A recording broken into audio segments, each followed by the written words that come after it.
Ang pangalang spitting cobra ay nakakalito dahil hindi naman talaga sila nandudura ng kanilang kamandag. Sa halip ay ini-spray nila ito. Ang mga cobra na ito ay may maliliit na butas sa kanilang pangil at doon lumalabas ang kanilang kamandag pag ini-spray nila ito. Karaniwang tinatarget ng mga spitting cobra ay ang mga mata ng kanilang biktima. Ang mga spitting cobra ay hindi ganun kalakas ang muscle at hindi kayang patayin ang kanyang biktima sa pamamagitan lamang ng pagpalupot. Ang kanilang pangil ay maliliit lang din. Kaya naman kung gusto nilang patayin ang kanilang biktima, kailangan itong diinan ng kagat at huwag bitiwan. Pero kapag malaki ang kanilang kalaban, makakatakas ito at may pagkakataon na mapatay sila. Kaya naman para maiwasan ito, ang ginagawa ng spitting cobra ay ini-sprayan muna nila ang mata ng kanilang biktima upang mabulag.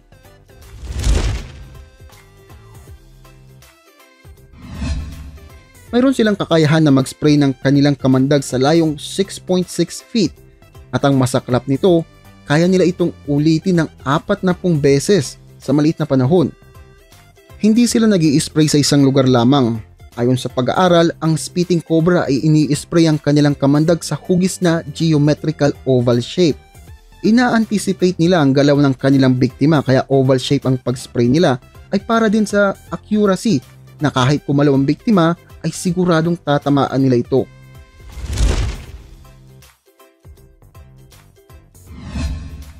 Ang kamandag ng spitting cobra ay slow acting o mabagal ang epekto.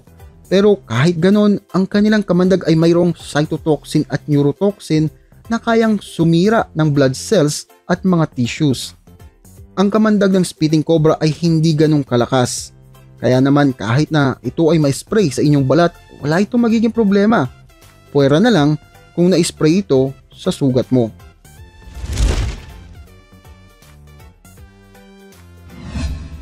Sa Africa, mayroong klase ng spitting cobra. Red spitting cobra, Ashes spitting cobra, Mozambique spitting cobra, black neck spitting cobra, zebra spitting cobra, habang sa Asia naman ay mayroon ding klase. Equatorial spitting cobra, Indo-Chinese spitting cobra, Indonesian spitting cobra at Philippine cobra. Oo mga boss, ang Philippine cobra ay parte din ng spitting cobra.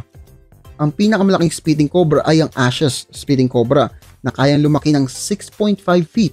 Average pa lang yan mga boss. Pinakamalaking natala na Ashes spitting cobra ay umabot ng 9 na talampakan. Mapunta naman tayo sa pinakamaliit.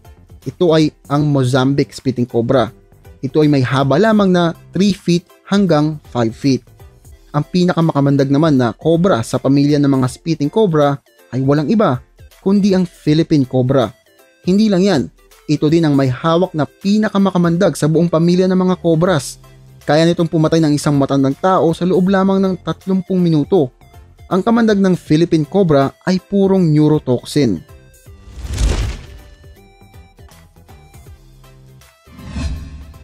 Ang batang red spitting cobra ay diurnal o yung active tuwing umaga, habang ang matatandang red spitting cobra naman ay nocturnal. Ito ay para maiwasan na magpang-abot ang matanda at bata at makain ang batang red spitting cobra na kanilang kalahi. Sabi nga nila kung sino pang mas maliit, siya pang mas matapang. Nag-a-apply din ito sa cobra mga boss. Ang Mozambique spitting cobra ay ang pinakamaliit, pero ito rin ang pinaka-agresibo sa mga cobra. Kapag sila ay nakakaramdam ng panganib, tatayo ito agad at susubukan takutin ang kalaban sa pamamagitan nito. Ang black neck spitting cobra ang pinaka-adaptable na cobra sa lahat.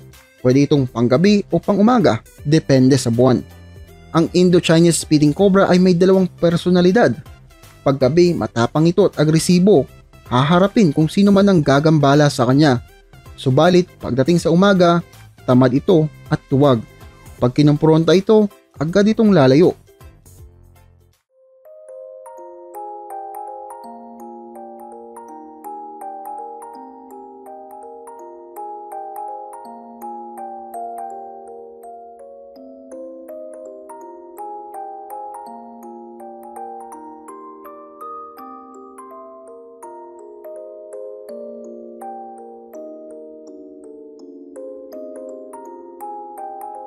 Kung gusto niyo pong i-download at i-share ang video at i-post sa Facebook, please do so.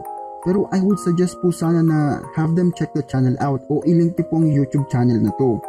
Kung meron naman pong questions, wrong information sa video, comment it out mga boss and I will compile and pin it. Hindi naman po kasi ako perfecto, so meron at merong time na magkakamali talaga ako.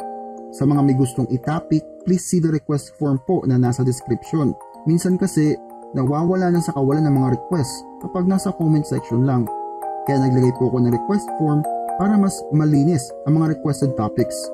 Again, maraming salamat mga boss.